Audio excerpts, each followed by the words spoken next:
आणि यापुढची बातमी आहे राज्यातल्या गेल्या 20 वर्षांपासून प्रलंबित असलेल्या एका खटल्यासंदर्भातली।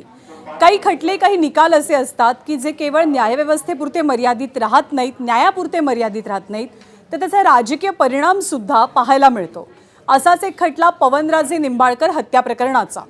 हे प्रकरण जितकं गाजलं तितकंच ते राजकीयदृष्ट्या सुद्धा हाय प्रोफाईल होतं, त्यामुळे त्याच्या निकालाची प्रतीक्षा होती। पवनराजे निंबाळकर दुहेरी हत्याकांड प्रकरणी 20 वर्षांनी सीबीआयच्या विशेष न्यायालयानं आपला निकाल सुनावलाय। यात माजी गृहमंत्री पद्मसिंह पाटील यांच्यासह 9 आरोपींची निर्दोष मुक्तता झाली आहे। पुरावे आणि साक्षीदारांच्या विश्वासार्हतेअभावी कोर्टानं सर्व आरोपींना निर्दोष मुक्त केलं। माफीचे साक्षीदार होते या प्रकरणातले पारसमल जैन, पण पारसमल जैन यांनी आपली साक्ष वेळोवेळी बदलल्यामुळे ती ग्राह्य धरता येणार नसल्याचं न्यायालयानं स्पष्ट केलं। त्यामुळे या निकालानंतर पवनराजेंचा मुलगा अर्थात ओमराजे निंबाळकरांनी नाराजी व्यक्त केली।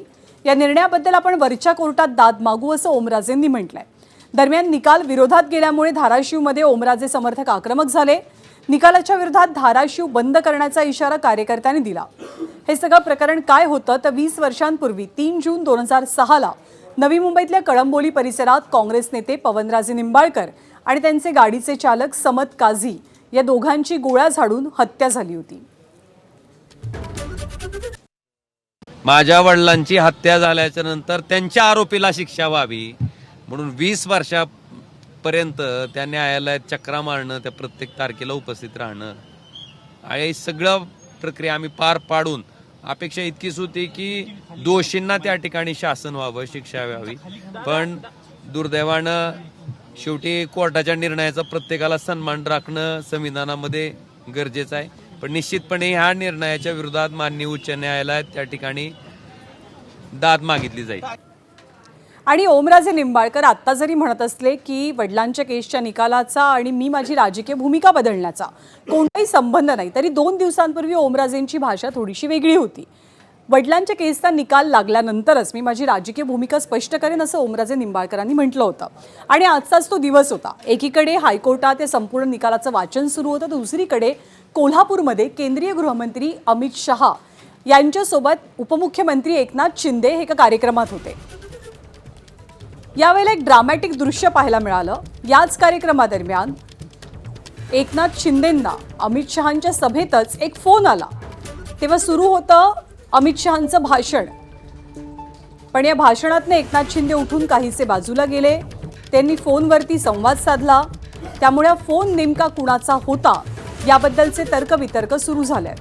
दरम्यान पवनराजे हत्याकांडाच्या निकालानंतर मुख्यमंत्री देवेंद्र फडणवीस आणि उपमुख्यमंत्री एकनाथ शिंदेंनी केंद्रीय गृहमंत्री अमित शहांसोबत प्रत्यक्ष चर्चा केल्याची माहिती आहे। आणि या चर्चेनंतर अमित शहांनी सीबीआयला निकालाविरोधात वरिष्ठ न्यायालयात दाद मागण्याचे स्पष्ट निर्देश दिल्याची माहिती मिळते।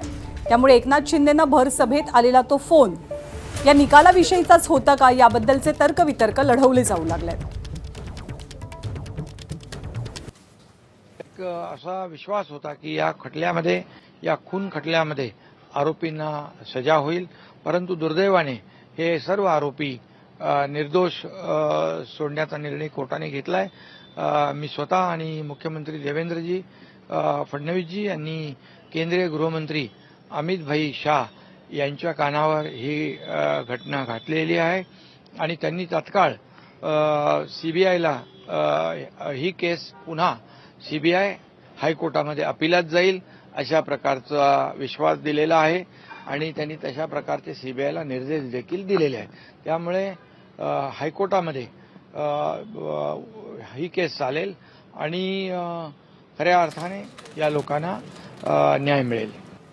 तर सीबीआयला वरच्या कोर्टात जाण्याचे निर्देश दिले असल्याचे एकनाथ शिंदेंनी स्पष्ट जरी केलेलं असलं तरी हा निकाल ज्यांच्या बाजूने लागलाय ते पद्मसिंह पाटील यांचे चिरंजीव राणा जगजित सिंग यांनी या संपूर्ण प्रकरणावरती भाष्य केलंय। आतापर्यंत गेली 20 वर्ष या प्रकरणाचा केवळ राजकीय स्वार्थासाठी वापर झाल्याचं म्हणत त्यांनी जोरदार टीकाही केली। डॉक्टर पद्मसिंह पाटील साहेबांची परिस्थिती बघितली, 17 वर्ष त्यांना हे सगळं सहन करावं लागलं। त्यांचा या विषयाशी कुठला संबंध नसताना राजकीय षडयंत्र जे केलं गेलं, आता टप्प्याटप्प्याने सगळ्याच गोष्टी पुढे येतील, परंतु आज निश्चितपणे आम्हाला सर्वांनाच मोठं समाधान आहे की न्यायदेवतेने आम्हाला न्याय दिला. आणि या हाय प्रोफाईल खटल्यामध्ये निकालाची सुनावणी करताना कोर्टात नेमकं काय काय घडलं किंवा कोर्ट काय म्हणालं हे आपण जाणून घेऊया. सबळ पुराव्यांच्या अभावी सर्व आरोपींची कोर्टानं निर्दोष मुक्तता केली. खटल्याची सगळी भिस्त माफीच्या साक्षीदाराच्या साक्षीवरती होती.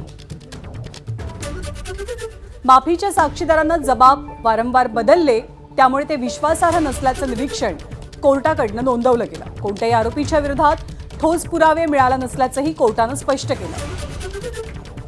पोलीस सीबीआयच्या तपासात अनेक विसंगती आणि त्रुटी दिसल्याचं कोर्टानं म्हटलंय. आणि या सगळ्या निरीक्षणांच्या अनुषंगानं कोर्टानं आजचा निकाल सुनावला.